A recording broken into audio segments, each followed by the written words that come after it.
Why do institutions so favor shareholder influence over outcomes of the company's director elections, for example? The reason goes back to Michael Jensen, a very famous Harvard professor, who created something he called the agency problem.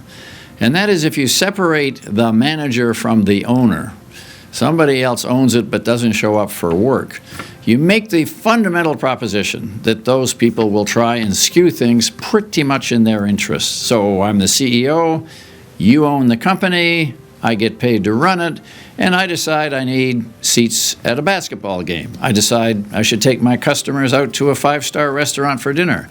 I decide I need a second corporate jet. I'm making these decisions with less than a full exposure to the equity that my owner is, and these are called agency costs. And the basic presumption is that managers will lie, steal, and cheat. I mean, I know that's an exaggeration, but if you think about it that way, you leave them alone, they will lie, cheat, and steal. So we need to have some influence, say the owners, over these kinds of practices, and we do that through the board of directors. This is called the shareholder value system, where we as independent directors are going to oversee the work of management and pay careful attention to management emoluments, management benefits, management's perks and requisites. So agency costs drive these shareholders to believe that they can do a better job of overseeing the company than the board of directors might, because they get to vote the board of directors in, and they can vote out the ones that don't seem to be effective. Sounds persuasive.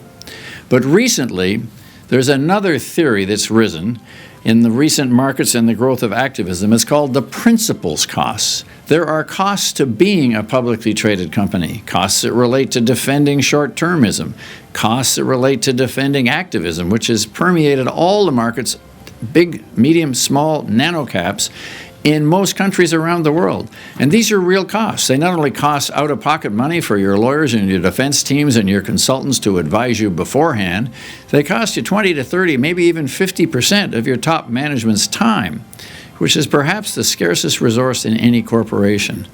So a new theory has emerged that you've got to relate the total costs, the costs of the agency and the costs of the capital together, the principal costs, and come to some balance. And if you do that, you might come out with a very different point of view on dual-class shares than if you didn't do that. And I think that is a very productive way to think about how to bring a company public with the least cost to the shareholders and to the future of the corporation.